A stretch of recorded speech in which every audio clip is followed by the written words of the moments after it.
Welcome to Glass Half Full Moon, where if we didn't torture podcasters with movies that are blatant money laundering schemes, Full Moon Features would go out of business. Tonight's a special episode because we are returning to the exploits of our favorite future cop, Jack Death, portrayed by our ever-favorite problematic Tim Thomerson. But we're not alone tonight. Gabe, why don't you introduce our friends? You know, I was thinking about this actually, where I could ask them who they are and where they're from. But if you are listening to this, you already know who they are. So I'll ask our two guests, what you drinking tonight? Well, considering it is only 2:00 in the afternoon, I'm just having a nice cup of tea. This is ripe drinking time. I don't know what you're talking about. I also got to pick up my kid from school a little bit, so you know. It's weird because I am also sober today, but that's mainly because I was not during our last recording session, and I feel like I feel like there's a probationary period over some of the things I said previously. Oh, guys, I thought we told you it's kind of a rule here where you need to have a slightly elevated blood alcohol level to watch these movies. Oh, watching the movie. Yes, absolutely. Yeah. I just drink a lot of coffee, and I figure the liver damage is enough. Yeah. But no, we watched Trancers 4. And the reason we have Found on Shelf here with us tonight is because obviously our previous bit with the Trancers films was we hadn't seen the first one. But thanks to these two, we have. So we've gone ahead and brought our friends here down the line straight to Trancers 4 without any prior knowledge other than of the last two movies. So I feel like I may have missed some things. You missed roughly 3 hours worth of things, yeah. Yeah, the only thing I really know, I did just re-listen to your part 3 Trancers to kind of get myself in the right headspace, but it didn't help. Are they just rebooting every franchise with every sequel of this film? Is that what's happening? I guess we can start with, was this a good movie? Did either of you think this was a good movie? Did anyone think this was a good movie? Did Charles Band, while directing this, think it was a good movie? Did Charlie direct this one? No, here's the thing about this one. The guy who directed this won a fucking primetime Emmy. For what? The goddamn Red Wedding in Game of Thrones. So what you're telling me is he practiced that by murdering this movie.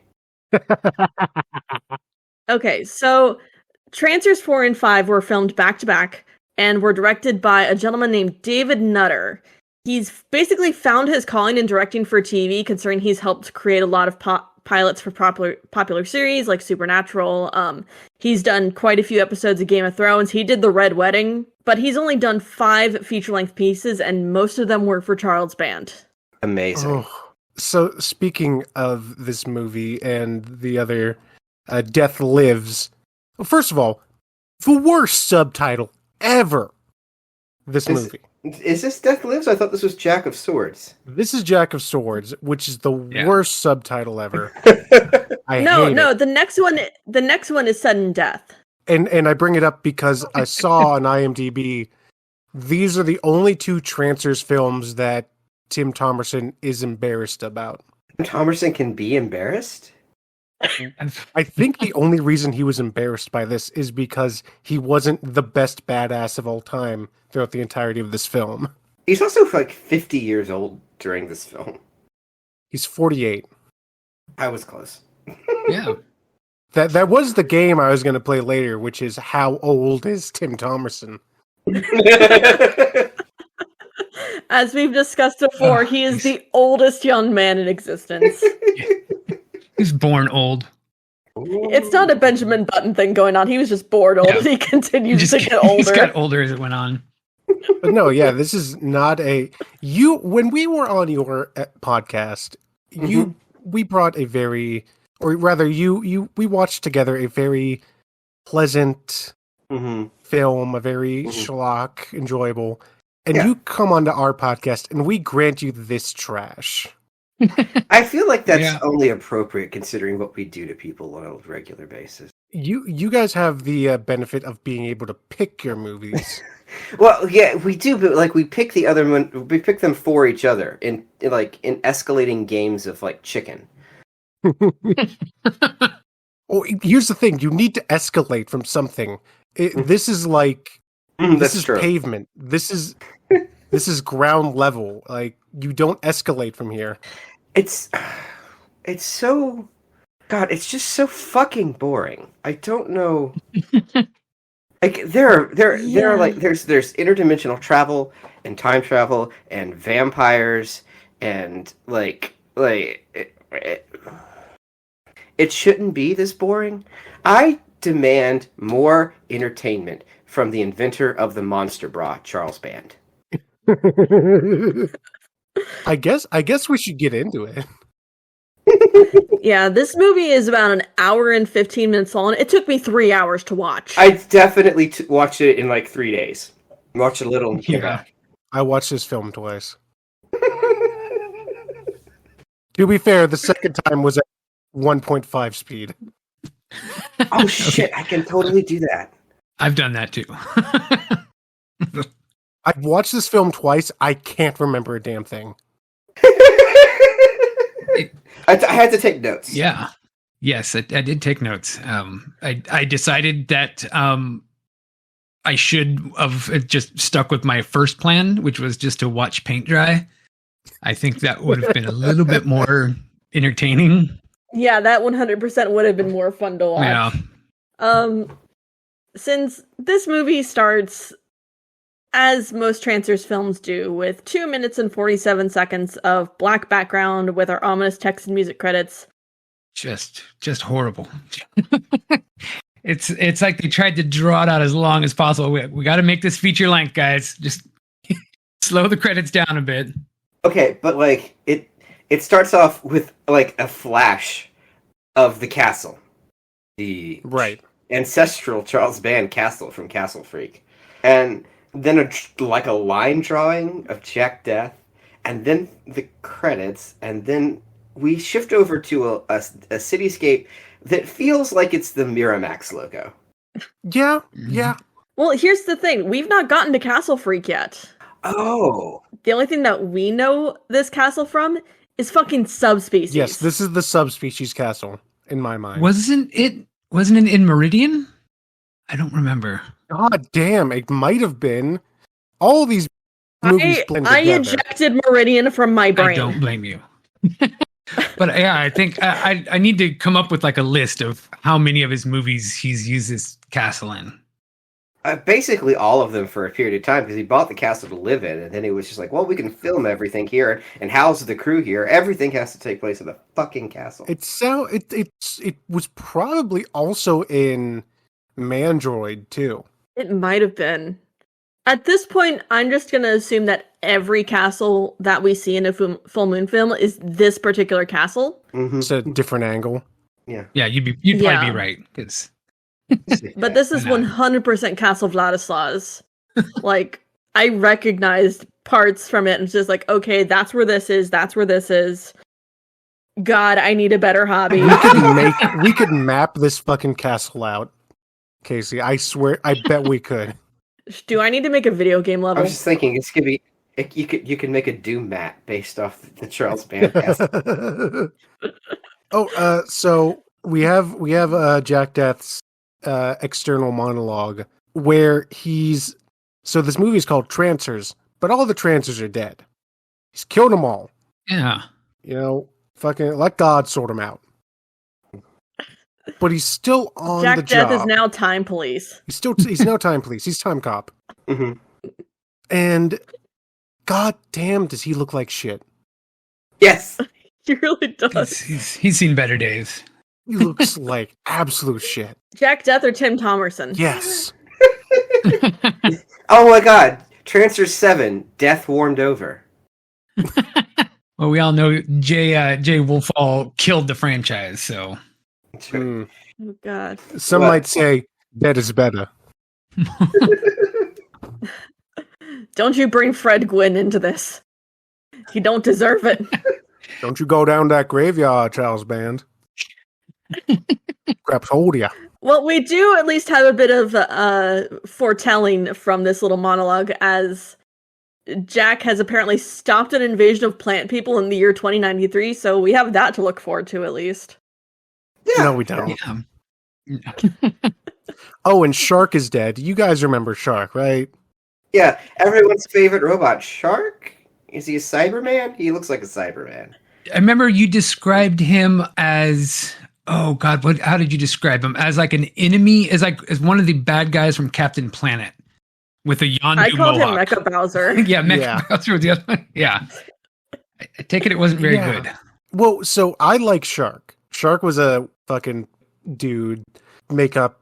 But from what I understand, from what I've read, Shark did play a bigger role in this, but they just decided to make the script more lame by not writing him in. All right. That sounds appropriate, yeah. But also, as another kick in the nuts to Jack Death, apparently his future wife is shacking up with his handler, who just straight up looks like Sam Raimi to me. Yeah, that was kind of weird. I want to hear the trailer for this movie with the announcement was like, as another kick in the nuts to Jack Death. Trancers 4. So just a quick thing on the Full Moon streaming service. You have the the description of the film as it is on this streaming service. And it says Jack is back in the future, having lost Lena (parentheses Helen Hunt). He finds he's lost his other wife Alice (parentheses Megan Ward), in such a way as to imply those two actresses are associated with this film. They're not. They do not appear in this film. His ex-future grandma wife, however that went, I don't remember. Wait, no, this is his past future wife. His past future Alice. His future past child. wife? Yes. He doesn't appear in this film, so we don't need to discuss it. Okay. But so he's got Shark's head. Yes. And he was just hiding it because the guy doesn't see it. And he throws it to the guy and is like, "Hey, guy, be nice to Shark. He was my partner." And then the guy's like, "Well, what do we do with his head?" Jack's like, "I don't know. Hood ornament, a lamp. I don't know." Which he does use as a lamp a minute later, and perhaps one of the only jokes in the film. No, I'm sure there are other jokes. We just can't recognize it as such.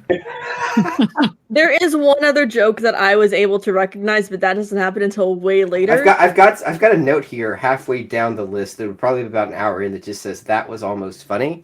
I don't know what it's referring to, but it's probably that joke. Probably. But after Jack leaves this Sam Raimi looking fucker, he goes to a bar and orders a scotch to be given to him intravenously, and instead ends up drinking it like a loser.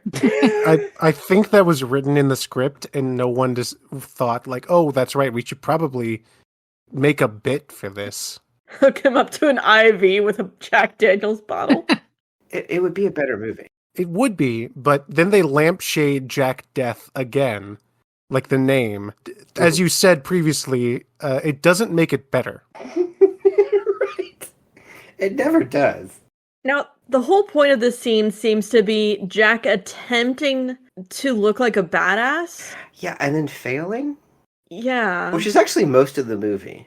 Again, that's why Tim Thomerson says he's embarrassed by this. That can be the only reason.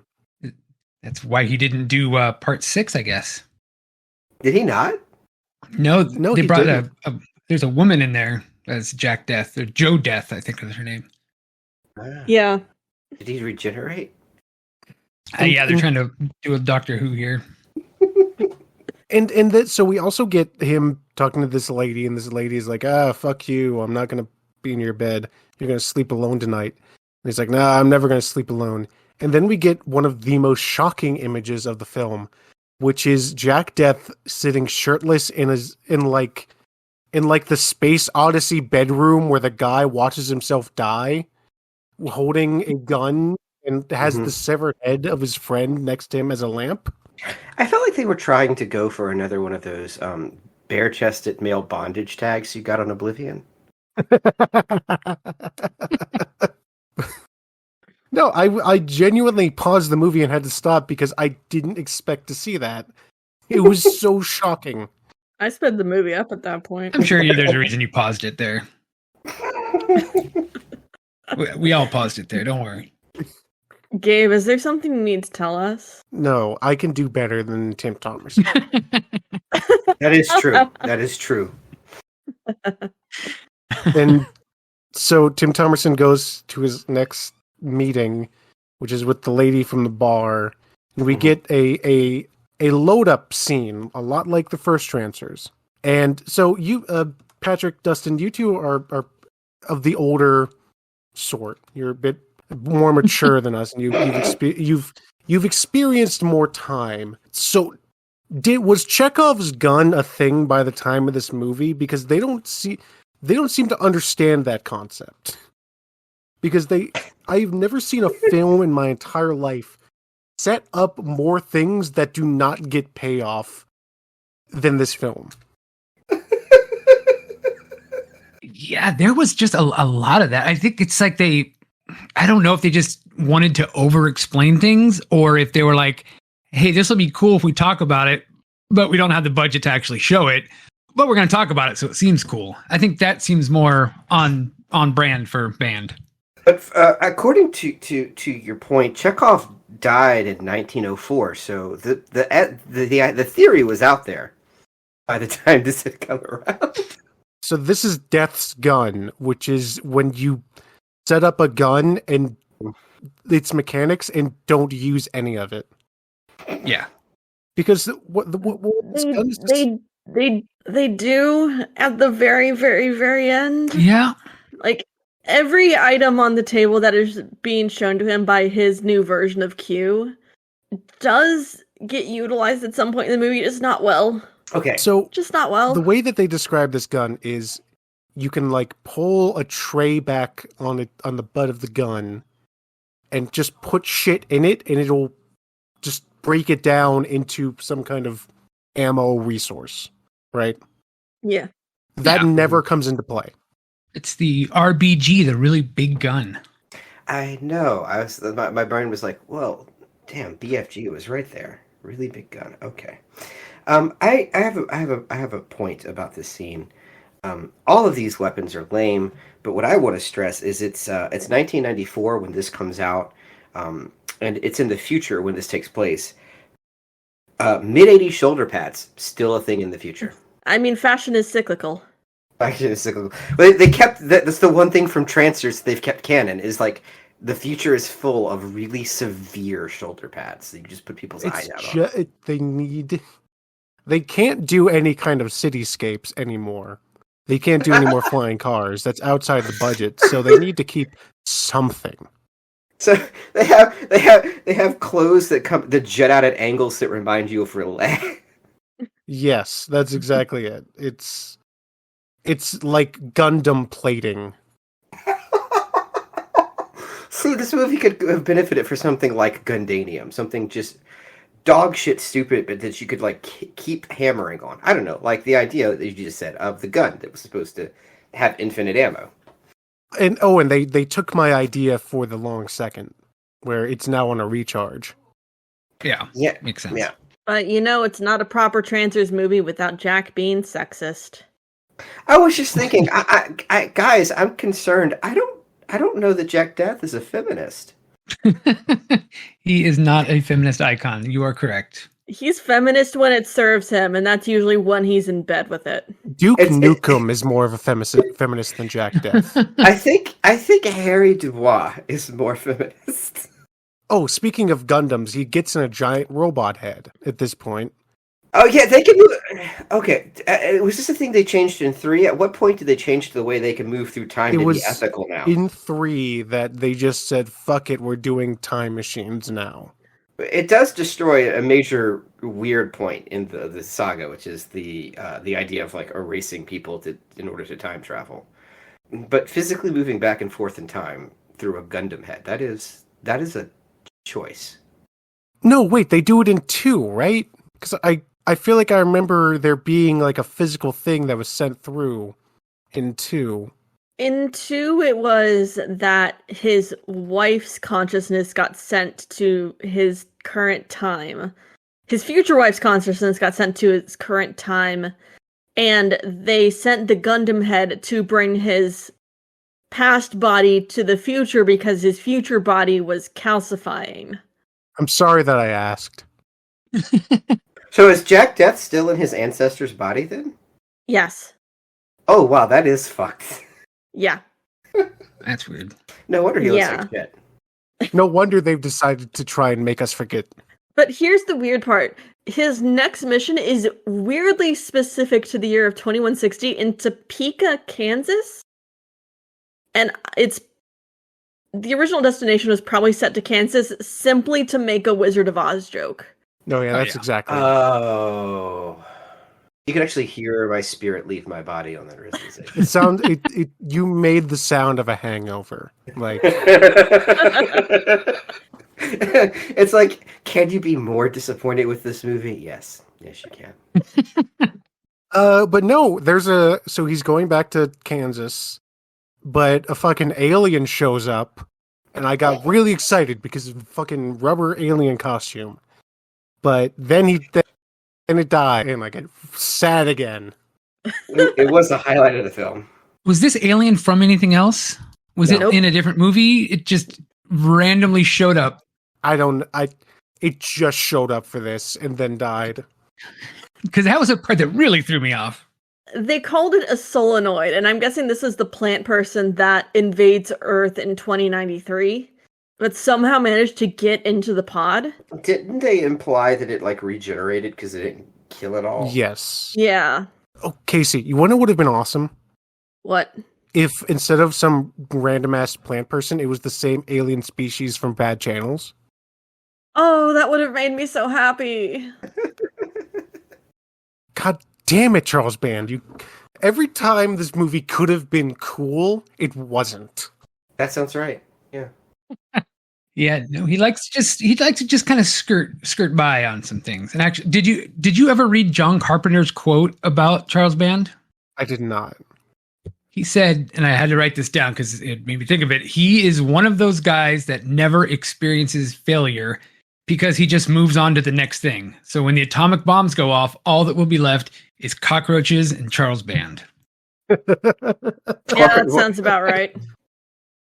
And he meant that as a compliment. Of course he did, because he's John fucking Carpenter. As we've stated many a time, Charles Band is nothing if not tenacious. Yes. And yeah, so we move on from there. Jack Death is something goes wrong with the time travel box Gundam head, and he gets sent to, and just make sure everyone's clear, an alternate dimension that is just fantasy Europe. Yes. Is that right? That's right, but they don't clarify that until like 30 minutes from the time it happens, correct? Correct. So why is the girl that we see in like 5 minutes wearing cheetah print and leather fringe? Because the next one's a Western, and they kind of got the costumes mixed up.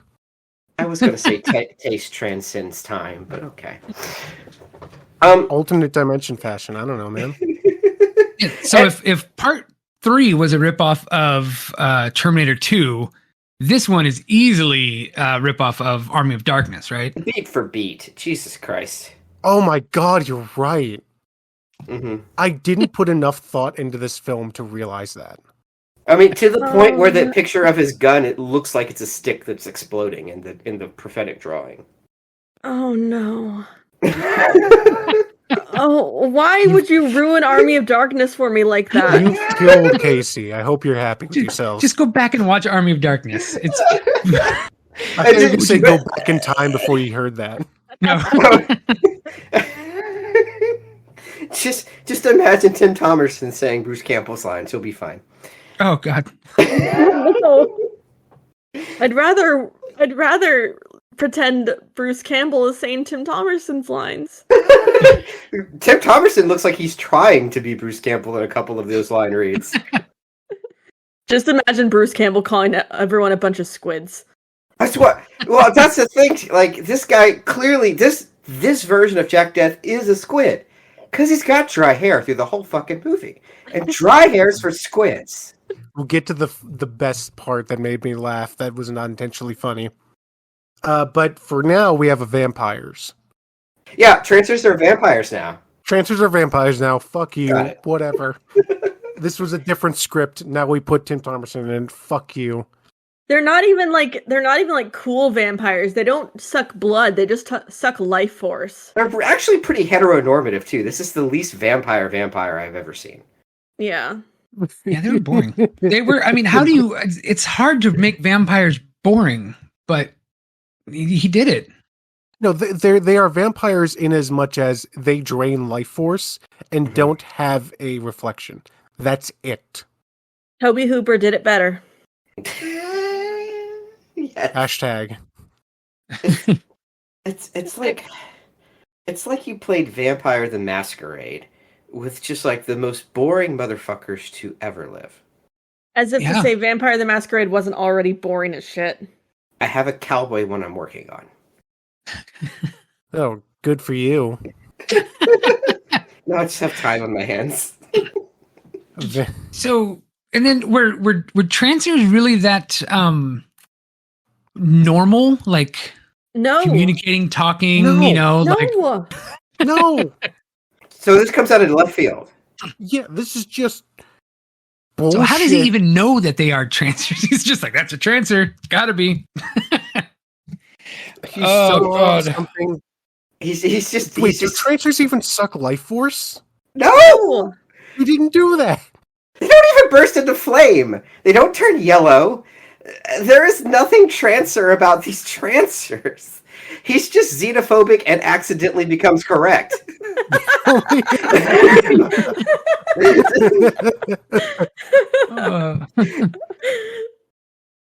They had to call this Trancers 4 somehow.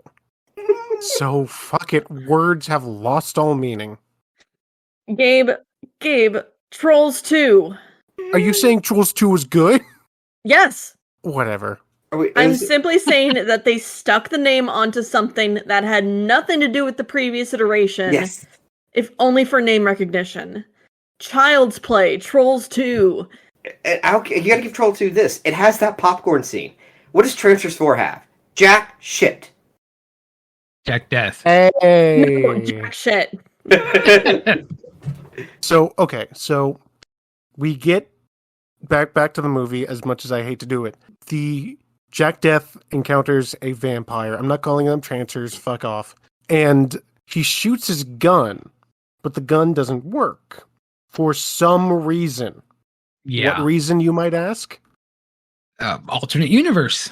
That's that alternate universe. It's a reason so baffling they really should have disclosed it at some point. Well, they show later when he tries to light a cigarette and then like the huge flame comes out. So obviously, Another thing that is never paid off. Another Chekhov's gun that is not fired. Nothing. Something fucky's going on here. So yeah, he singes this vamp. But he doesn't singe him because doesn't even leave any scorch marks. He just fades out of existence in a flash of red light. No scorch marks. Not a Trancer. Yeah. This was obviously a script that was written for something else. And then Charles Band is like, hey, why not just do Trancers? Why don't we just fucking rip off Army of Darkness? Sure, fuck it. And we meet our villain for the evening, Capenna? Lord Caliban. And you know what makes me mad? All the Shakespeare names? No, Lord Caliban could have been Ron Perlman. Oh, he could have. That would have been nice. He actually read for Lord Caliban. He auditioned for it and didn't get it. And I'm really mad about that because I'm just like, Ron Perlman would have made this so much better. How did he not get it? He would have been perfect. I don't know. Charles Band scared him off. But also, like, they told him how much they'd pay him. Like, I'm out. Yeah. Was the screenwriter just lost for what like medieval type name should be? He just grabbed a whole bunch of like Shakespeare plays and was like, hey, you're Caliban, you're Prospero, you're Titania, you're Oberon. What the fuck was that? I'm sure Lucius Borgia. Oh yeah, you're right. I'm sure he thought he was being clever. Patrick, were you just talking about the movie Oblivion, the 1994 movie? Yes. Same writer. Oh no. Then writer. okay, here's the alternate. What I always lean back on. If the writer did something good in the past, the only explanation is Charles Band fucked with it. That's actually probably true. Well, it looks like Trancers 4 was his first, so Oh. yeah. Sure. Oh, I guess we got tits. Boom. Yay. Scoreboard. Whatever. Move on. It's been a while, actually. It has been a while, actually. We've had a dry spell of tits. These boobless days. But this is the only set of tits that we get in this movie. And That's true. So it's not even our cup runneth over. I want to say there was a flash later on, but I don't know. No, I thought there I wrote it in wasn't. the notes. I did also pause when she took her shirt off, only because she has a giant mole on the bottom of her tits that really needs to be looked at. Are you checking her for breast cancer? That's very noble of you. Oh god. God. But no, I guess, do they call themselves Trancers? Yes, No, they themselves call themselves nobles. but they Nobles. also call themselves Trancers. Do they? Yeah, Yes. Oh my god. because they go into a trance. Shut the fuck up. Not directed at you, directed at the script. I just fucking why? After this, Jack Death jumps in a fucking... Oh, here's another thing that wasn't paid off. Where they have the statue of the guy Jack Death killed that is mimicking the wounds of the person. Yeah, apparently all of the nobles are mystically linked to images of themselves through like some type of sympathetic magic, which could have been cool to pay off, because if it goes one way, why wouldn't it go both ways? And you could have killed them all by smashing the statues. That would have Not been paid fun. off. Yeah. N- Yeah. No, I'm loading the gun and then putting it in the closet. nary a mention. So Jack Death gets on a fucking thing, hay bales, whatever, and Press X to hide in Assassin's Creed. he is not Ezio. Oh, and then we meet this Witcher-looking motherfucker. Can we talk about all the old man on old man violence in the next scene? Because the noble that beats the fuck out of Jack Death is just as old as Tim Thomas. It's so violent. It's like a fight broke out in a nursing home. Oh, and this is the part that made me audibly laugh when Jack Death is looking in the water and he like dips his hand in and runs it through his hair, and I just thought, dry hairs for squids. Bringing it back.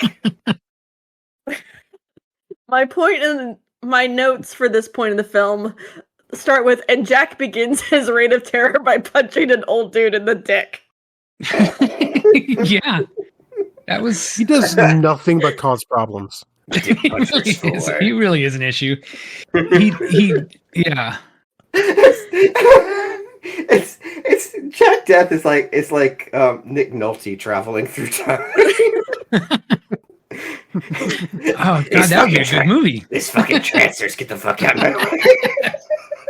But he beats up this old man, and like 5 other vampires come running out of this hut, which was like a fucking clown car. Which I thought was so Vampire funny. Junior. And for the first time, I think, in any Tim Thomerson movie we've seen, he gets wounded as a arrow goes through his arm. In slow motion. In bad. God bless. Bad. Finally, they've drawn first blood. Yeah, they got him in his arm. Oh god. And from here, we cut back to Caliban, who has just like a weird wand with a tiny hand on it. Yeah. I don't. Was his audio really quiet when I watched it on Tubi, and I could like barely hear this dude talking. I don't know if it was just a shitty mix that I had, but I was like, this is terrible. This movie in general is very quiet. I actually had to like put on headphones and turn up the volume just so I could hear what the shit was going on. For some reason, it does not have subtitles on the Full Moon streaming service. And it didn't have it on Tubi either.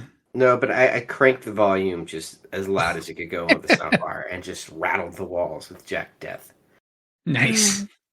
It was so bad. I watched this movie on an OLED screen, and I feel like I'm not really using that to its full potential. To be fair, Caliban's voice is very deep and buttery. Yes. Yeah, but it would have been better if it had been Ron Perlman. Casey is It should have been. Caliban should have played Jack Def.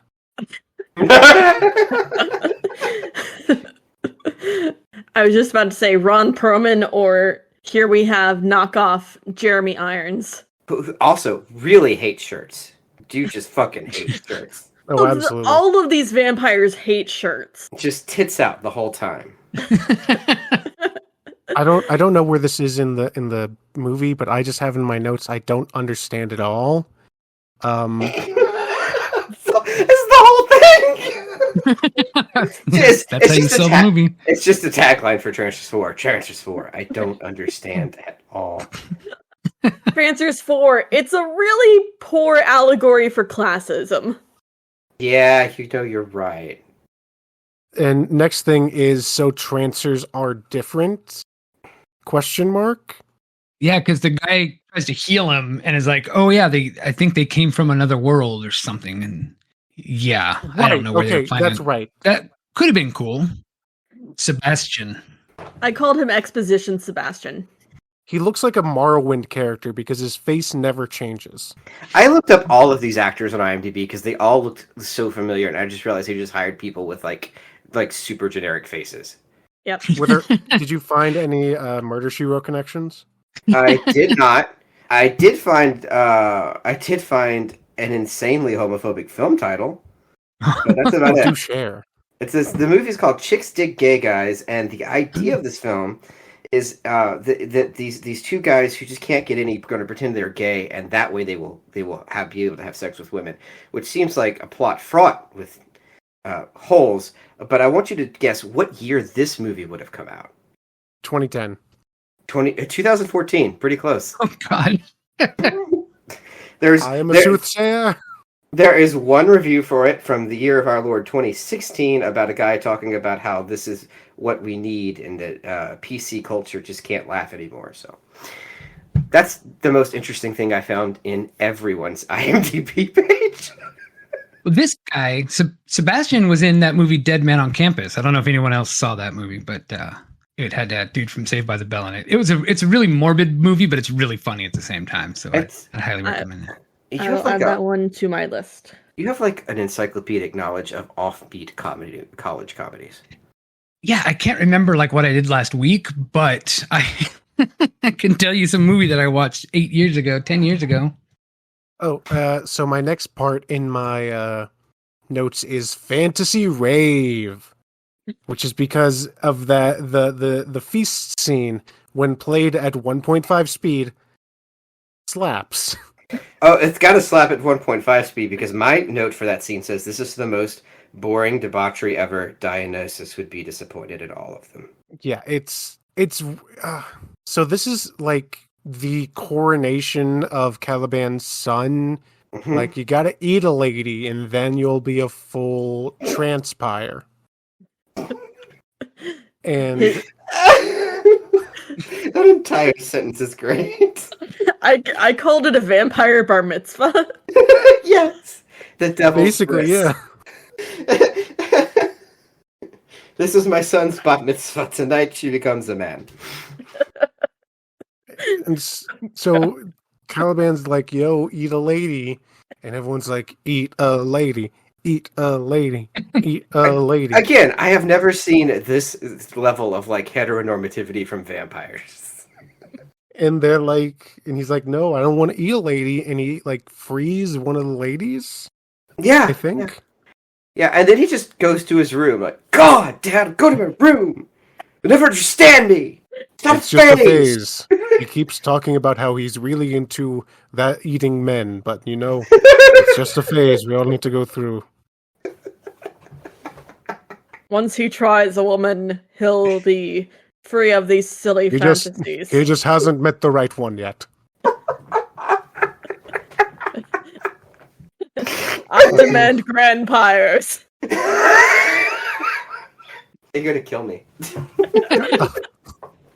I thought not you realize that when you and I are together, one of us is gonna die. That's probably true. Oh God! But Just no, 'cause he we have does such the same sense of humor. he does the thing, Mhm. and my notes say, "What a bitch! That was fun. They're fucking vampires." Oh shit! It's What a because bitch. Sebastian betrayed Jack and sent a message to Caliban via pigeon. Yeah, Right. so there was a scene we that existed specifically for exposition, in that Jack Death is being taken care of by like the local neighborhood nice dude or whatever, but he's in league with the Transpires, which I like that name. We're gonna go with that now. And he sends a pigeon to go say, "Hey, I got the Jack Death guy. Come get him." It's a pointless scene. Well, he's also like, oh, the nobles, they take care of me. They're not so bad. And then they shoot him in the chest to prove a point. Also, Right. this was another one of those things you're talking about, set up with no payoff, because Titania, she's like, this dude is like my dude. We're like, I've staked claim to this human, and then Caliban just flat out murders the guy, and she looks at him with such contempt, and so you're setting it up to like betray them later, and I don't think that happened, No. right? No. No. Nope. More importantly, Jack drops his meat shield for some reason. Like, you could still use that. That's good meat. And then we get a scene that it took me a while to realize it was a bit. Yeah. Okay. So, does everyone remember the long minute? Yeah. It's a long second. This is the best scene in the movie, though. Yes, 100%. I had to rewatch it because it took me a moment to realize what was going on. I was like, oh, okay, this is actually incredibly funny. Where he's got the long second, and he's about to use it, and he uses it, and instead of everything slowing down, only he is slowing down. But they don't do any like camera tricks. Tim Thomerson is just moving slowly. Yes, it is good. It's so good. Just Jack Death attempting to fight these vampires in slow motion, and all of them are just easily dodging his blows. Calvin's just like, man, get that away from me. And one of them's like, is this some kind of strange attempt at levity? And then it was, yes. The best part about this is not just that he's like moving slow; he's making the noises. He's like, it's like, you and McGregor fighting with lightsabers. He's just going for on-set sound effects. And then one of them just straight up punches him in the face, and he goes down in slow-mo, like... But this also leads me into the other thing that's never paid off. They never needed to pay off, like, the long second being able to be recharged. No, because they never brought it back. Now we've got a whole other movie, though. It could be in Trancers 5. Do you think Trancers 5 is going to be more competent than this? No, not at all. They were back to back, so I don't know. All of the actors in this movie, when you look at their IMDb page, it says known for Trancers 5, not known for Trancers 4. It may be like a double album, like a Use Your Illusion situation, where all of the hits wind up on one movie and not the other. I only kind of understood what you said, but we'll go with it. That's the best anyone gets. We're good. Oh, and Jack Death fucks a lady. Yeah, who's being held against her will. Medieval Lyra. The thing about Jack Death is, every time Jack Death has a sex scene, it's loaded with consent issues. Every one of them. It's the thing with Jack Death is it's always implied his dick is so powerful it immediately causes a woman to consent. That can be the only implication I read from these films. The other thing about this, though, there actually is a really good line in this one, because either like right before or right after the sex, Lyra has apparently been freed of brainwashing by having sex with Tim Thomerson. So again, and Jack is doing like, this is him at his most unlikable. He just did that, and then he's just really insulting this woman left and right. Oh yeah. And so she slaps him. He's like, "That's what I wanted to see." I'm like, "Well, that's fucked up." But what he tells her is he's got squid for brains, and she slaps him and says, "It is you who have the squid for brains." And that's a legitimately good line in the context. It's also very funny because we've never encountered such rampant use of the term squid since the first movie. Really? Yes. Yeah, this is the... Yeah. It took 4 movies for them to reference squids again. Jeez. It does seem almost feel like at certain points this movie is trying to be, this is Trancers, back to form, right? Like, Trancers, the way you remember it. It's this bullshit. Trancers kills the David Gordon Green movie. And we did mention the fucking, the Backstreet Rats? What were the names? The Tunnel Rats. Tunnel Rats are back. All right. All right. Those guys are... It seems like they have like a plot going on. This whole thing feels like a rejected pitch for like a Hercules spinoff, like a Xena spinoff. Yeah, it definitely has. Again, this is another film that Jack Death has been put into, where you have these tunnel rats that are like resistance fighters against the vampires, and we've cut back to them a few times, and their fucking weird ass wizard man is drawing pictures of Jack Death. I'm assuming the implication is the wizard guy is like a time traveler or dimension traveler and has like knowledge of this, but maybe just magic. I don't know. Magic seems to be a thing here. Yeah. Yeah, but I guess magic's in play now. Sure. You can't do anything else. it turns out also that Caliban's right-hand man was being a creeper and watching Jack get it on through the eyes of a painting. So Oh my god, that painting. Baby McNulty strikes again. People are just always watching Jack Death have sex. Someone's got to be there to watch him sin. Okay, but can we talk about this painting real quick? Yes. This is a painting designed to be destroyed. Yes. 100%. It is. It reminds me of like the Jesus restoration from a few years back, if you remember. Oh no. The one that looked like a monkey. Yeah. I still feel bad for that old woman. I don't. She deserved it.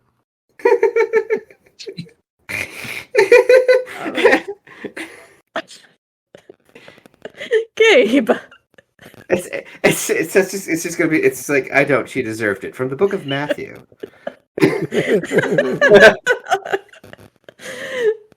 Anyway, Jack pulls Lucius out of the painting, punches him in the face, and he's like, yeah, take me to my weapons. And Lucius is like, okay, but instead leads him to Caliban, who just straight up puts him in shackles. And I'm just like, what did you think was gonna happen, Jack? Okay, but this leads to one of my favorite parts of this movie. And it goes back to the Q weapons.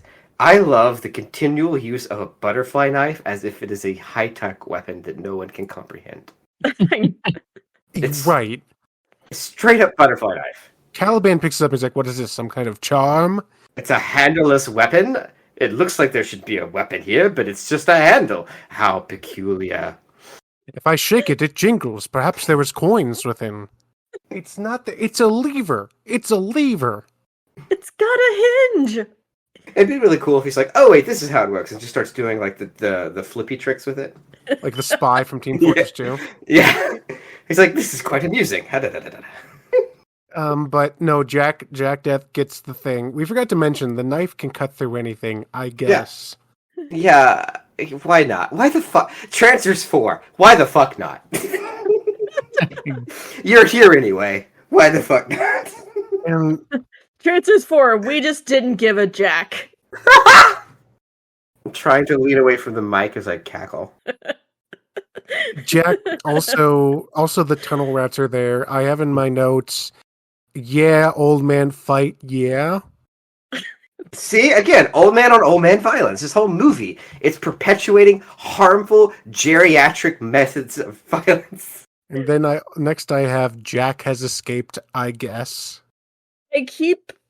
With all of the geriatric violence, I keep expecting the bit from The Simpsons. Hans Moleman presents old man getting hit in the groin by a football. But it's just Jack Death punching people in slow motion in the dick. Yes. keep expecting that. Tunnel rats get Jack Death. He's apparently their savior or something. But they also rope Prospero in because, of course, he has to join the rebellion because he's Caliban's son, and of course he must defy his father's ways. And then, so earlier in that scene, we watch as the son, like, loses a shoelace, and it's focused on. I don't know. I stopped taking notes about this time. Yeah, I didn't quite understand that. Well, so he has he lost his shoelace, and his dad comes in, and he's got a scrying ball. And apparently we're doing D&D rules, where if you have an item that belonged to the person, you get a more powerful scry. And he is able to determine how they escaped, which because he rolled a 20, yeah. No, if it's a scrying spell, it's a save on the end of the person being scryed upon, so it's like that is right, yeah. I'm sorry. That was the worst thing anyone said in this episode thus far. Prospero failed his role because he was hungry. But before this, Jack is in the lair of the tunnel rats, and he's like talking to their wizard like, I call bullshit. I don't believe in this magic stuff. And their wizards, it's like, oh, you know what they call someone who thinks that they can take on a wizard simply due to lack of belief. And Jack's like a skeptic, and he's like, no, dead meat. Oh, and then the wizard guy says, wizards don't die, they just become inconvenienced. Metaphysically inconvenienced. Jinx. I've rolled nat 20s against wizards. They're not that durable. They're a little squishy. A little squishy. Yeah. But no, this is another example of the failed Chekhov's gun, where Caliban just pulls out this fucking scrying orb that has never been established before, and had it been established in the past, the son losing his shoelace would have had more emotional impact. Some kind of dowsing ruby. They are not all accounted for, the ancient dowsing rubies. We don't know who else may be scrying.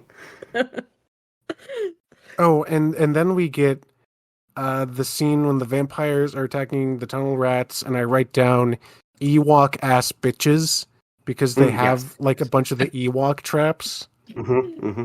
Also, Prospero is shit at fighting. Oh, yes. He's so bad at fighting, but Everybody also Jack is also shit at fighting when he doesn't have a gun. Everyone. Oh, okay. There's a great scene, and maybe I'm jumping the gun a little bit because it's in this general area, but I don't remember what happens where.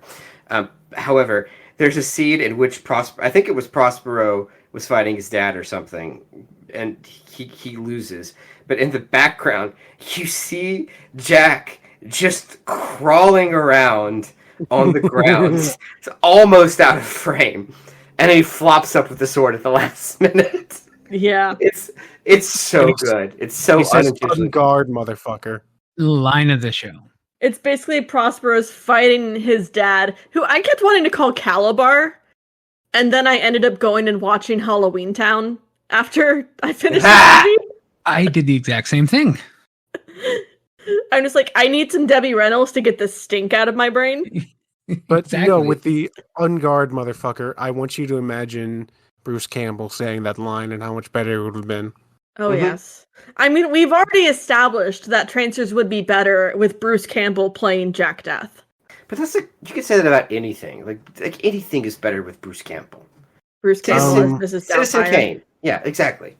Mrs. Doubtfire works.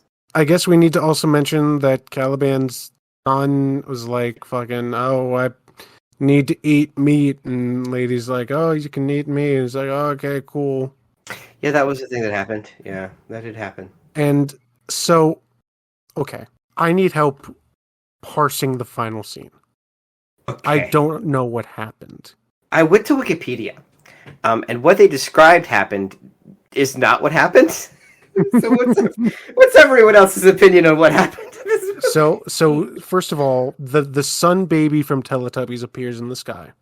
Yes, that is true. And Jack Death points his gun in the air, in which case Thor sends down a lightning bolt to transport Jack Death like 3 yards to the right. Mm-hmm. That's what I assumed. But also charge up his gun. I guess. Yeah. Yep. And so Jack casts magic missile. What did Wikipedia say happened, Patrick? Let's see. To stop the world, Jack must quest to find the mystical diamond in the castle of unrelenting terror, an item in which Lord Caliban is also hunting. The movie ends on a cliffhanger. The what? Basically, they jumped the gun in the wiki description and talked about stuff that happens in 5. Yes, that's exactly what's going on here. It reminds me of Robot Wars, Casey, when the description on that film was completely different to the film that we saw. Yeah. Mm-hmm. But I mean, that's just to be expected at this point from Full Moon. So what actually I guess happened was the wizard dies. Yes. And I guess that's the wizard that appears in the sky, distracts Caliban, magic bullshit happens, and Jack's gun gets recharged, even though it's more like a rail gun that shoots matter. I don't understand. Whatever. It all makes sense in the next Dark Tower book. Don't worry about it. Jack casts magic missile. Jack, shoots Caliban. Caliban's like, "Son, save me!" And son's like, "Lol, no." And Caliban's like, "I have no son," and dies. But then Jack Death is like, "Oh, but wizards don't die. They're only inconvenienced." And then we hear laughing, and then the movie ends. Yeah. Again, this is a TV episode.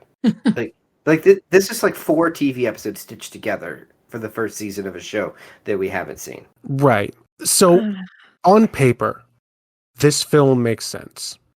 Right? On paper, Jack Death goes back in time further than ever before. Right? Mm-hmm. Yeah. Then everything goes wrong. That's as far as it goes there when it's good, and then it stops. And this is what we get from here. I think the transpires are the biggest misstep. Right. I think that so typically when it comes to franchises like this, when they try to over-explain their lore, and I kind of feel dirty saying that Trancers has lore, but that's just what I have to say. Where they go back and just start over-explaining things. And what I would have expected from something like this is them going back in time and being like, "Oh, but Trancers are based on some kind of ancient Romanian magic that the U.S. Army was using that created modern Trancers." But no, they don't do that. They do this bullshit. Yeah, that would have been far too good. They actually don't explain where Trancers come from in this, do they? Nope. Exposition Sebastian just says they came from nowhere over the hill and then took over. So, I guess, question to the room, would you recommend this film to anyone? Oh, God, no. No. How much do you hate yourself? Not one bit. How badly do you want to complete the Trancers, mythos in your mind? And how badly do you respect the limited time you've been given on this earth? I don't have respect for the time I've been given on this earth. I've seen Winter Beast 10 times. But there is a certain amount of pain that I can cause myself before I have to step outside and know this is a pattern of self-harm we have to break that. And that would be watching Trancers 5. That's clearly a step over the line, and I just need some introspection, maybe get So Casey, what are we watching next? I was just about to ask, guys, do you want to come back for Trancers 5? I mean, if you ask, I'll be there. I can't expect you to take notes, though. I mean... Yeah, it might have to happen. No, I think if we were to subject you to Trancers 5, that would mean we hated you guys, and we don't. But so one game that we have started playing at the end of these films is, as we all know, Full Moon Features inhabits a cinematic universe. And so of this film, I guess of Jack Death. Yes.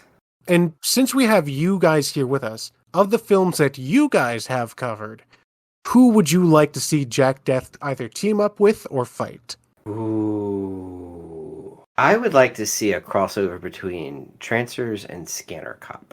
Yeah, that tracks. Mhm. I want to see Trancers with a gnome named Norm. It is a cop movie, so yeah. It is a cop movie. You're right. The fucking little. The little gnome with a big dick. Oh my god, his dick is 3/3 the length of his body. It is. Yeah. Did you just Google gnome named Norm dick? No. I just want to see I just want to see Tim Thomerson play against himself and have a Jack Death Brick Bardot team up.